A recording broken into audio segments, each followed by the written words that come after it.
Thank you so much, Mr. Chair, and thank you for calling this hearing.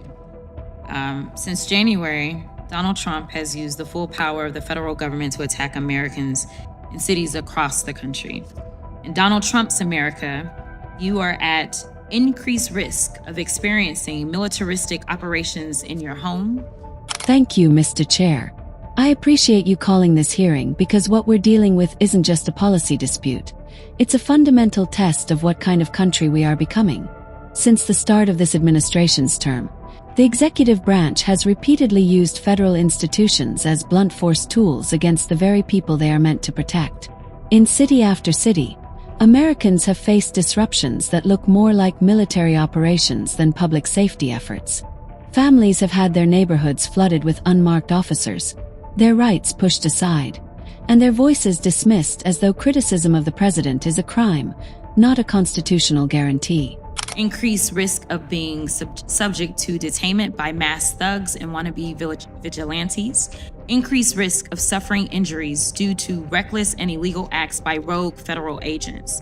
Increased risk of being deported to foreign nations even if you are an American citizen.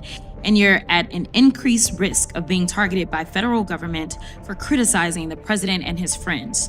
Instead of championing their Article 1 duty to check executive power, congressional allies of the president have surrendered it entirely.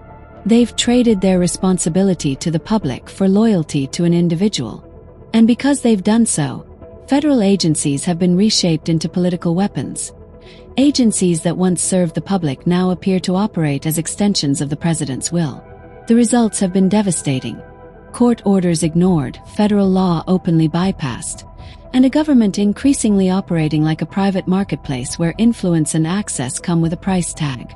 The courts, including those with judges appointed by conservative presidents, Congressional Republicans have completely abandoned their Article 1 powers and have exchanged their responsibility to their constituents with fealty to the president. They have allowed the president to morph federal agencies into instruments of autocracy. And as a result, the president has been able to ignore federal law, disregard court orders, and implement the largest pay-for-play scheme in American history. The White House, well, what's left of it anyway, is literally up for sale. The federal courts have characterized this presidency as, quote, lawless. Have repeatedly rebuked this behavior. One federal judge wrote that he simply cannot imagine how permitting federal officials to disregard the laws they swore to uphold could serve the public interest. Another judge warned that allowing constitutional rights to be dependent on the whims of the executive branch would be a failure of the judiciary's core duty. And yet, despite these warnings, the same troubling pattern continues. Legal norms discarded, oversight obstructed, and accountability treated as optional. But perhaps the most alarming part is the silence. Silence from those who once claimed to defend law and order. Judiciary Committee Republicans, who should be first in line to demand accountability, have instead chosen complicity. They have looked the other way as power has been abused, investigations stalled, and taxpayer dollars misused. In fact, when ruling against illegal acts committed by the administration, a Republican-appointed federal judge stated, quote, "The court cannot imagine how the public interest might be served by permitting federal officials to flaunt the very laws they have sworn to enforce." In a separate case where the administration was sued for unlawful acts, the judge, also a Republican appointee, stated, quote, "Allowing constitutional rights to be dependent upon the grace of the executive branch would be a dereliction of duty." So if they truly want to talk about restoring law and order, then let's begin with the places where the violations are most blatant. We start with a figure the administration has done everything possible to shield. The president himself standing alongside Jeffrey Epstein, one of the most infamous predators in modern American history. For 2 months, the majority on this committee has refused to address the victims or the facts. Instead, they've worked overtime to protect reputations, not people. And that, Mr. Chair, is only the beginning, because every stone we turn over reveals something more troubling. But if you think this is the worst of it, wait until we uncover what the administration has been hiding behind closed doors. Let's move deeper into what the majority has chosen to ignore. For weeks, The administration has been caught in a spiral of excuses and contradictions surrounding the Epstein files, a scandal they once pretended to champion transparency on. By this third and independent branch of government and would be against the public interest.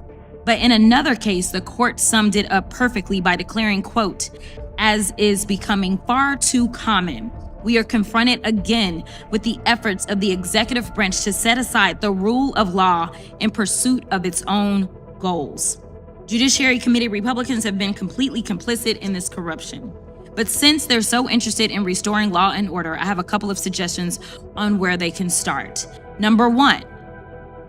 First, members of the president's circle loudly demanded the files be released, using it as a political talking point.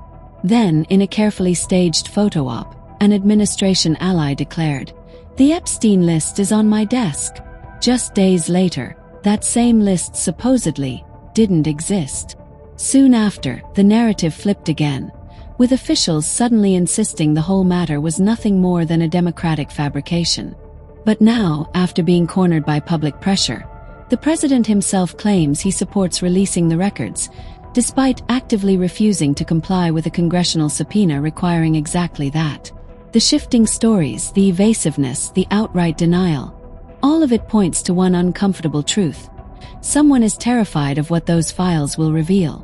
It's no secret that the president appears within them, but what remains concealed is the nature of his interactions, the details that connect his decades-long association with Epstein to the broader web of misconduct we're uncovering. And speaking of that network, we cannot ignore Ghislaine Maxwell, Epstein's closest collaborator in the trafficking and exploitation of countless young women and girls. It is deeply unsettling that while she serves her sentence, the president continues to signal that she may receive special treatment. He refuses to rule out commuting her sentence or even granting a pardon. The idea of offering leniency to someone convicted of facilitating such horrific crimes is not only disturbing but completely incompatible with any claim to be restoring law and order. Yet this culture of bending rules for friends and allies doesn't stop there. We next come to the Secretary of Homeland Security, Kristi Noem. While publicly portraying herself as a defender of American values, she has been quietly funneling massive amounts of taxpayer money into the hands of a politically connected firm, the Strategy Group. This is the same company that helped her rise to power, and notably, its CEO is married to Noem's chief spokesperson. Add to that the involvement of her top advisor, Corey Lewandowski, and the picture becomes unmistakably clear. Public resources are being redirected not to serve the people, but to benefit an inner circle. This is corruption in its most recognizable form, a coordinated effort to enrich political allies under the guise of legitimate governance. And every time Congress looks the other way, the public pays the price. But as we peel back the next layer, the corruption becomes even more brazen, involving bribes, cover-ups, and federal power twisted to protect the president's closest loyalists.